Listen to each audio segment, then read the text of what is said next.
Pada saat melakukan perjalanan Hudaybiyah, para sahabat mengalami kehausan. Sementara, di hadapan Nabi Muhammad terdapat kantong dari kulit. Kemudian beliau berwudu. Melihat Nabi Muhammad berwudu lewat kantong tersebut, para sahabat menghampiri beliau. Nabi Muhammad kemudian bertanya, "Ada apa dengan kalian?" Para sahabat menjawab, "Kami tidak memiliki air untuk berwudu dan untuk minum kecuali yang ada di depanmu ini." Lantas Nabi Muhammad memasukkan tangannya ke dalam kantong air tersebut.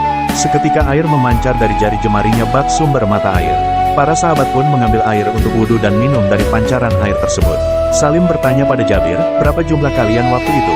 Jabir berkata, "Andaikan jumlah kami 100.000 tentu masih cukup. Namun, ketika itu jumlah kami hanya 1.500 orang. Hadis riwayat Bukhari dan Muslim.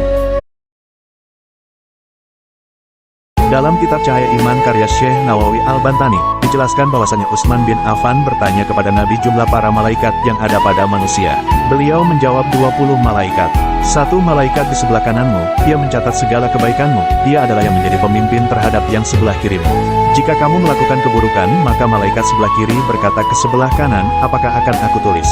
Yang dari sebelah kanan menjawab jangan, siapa tahu ia akan bertobat, namun jika tidak bertobat, maka tuliskanlah. Dua malaikat yang berada di hadapan dan di belakangmu, satu malaikat yang memegang terhadap keningmu, apabila kamu tawaduk terhadap Allah, maka ia akan mengangkatmu.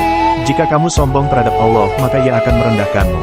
Dua malaikat pada kedua bibirmu, mereka tidak mengingatkan padamu kecuali untuk bersolawat pada Nabi Muhammad. Satu malaikat pada mulutmu yang tidak akan membiarkan ular atau serangga masuk ke dalam mulutmu. Dan dua malaikat pada kedua belah matamu, disebutkan bahwa nama mereka adalah Syawiyah.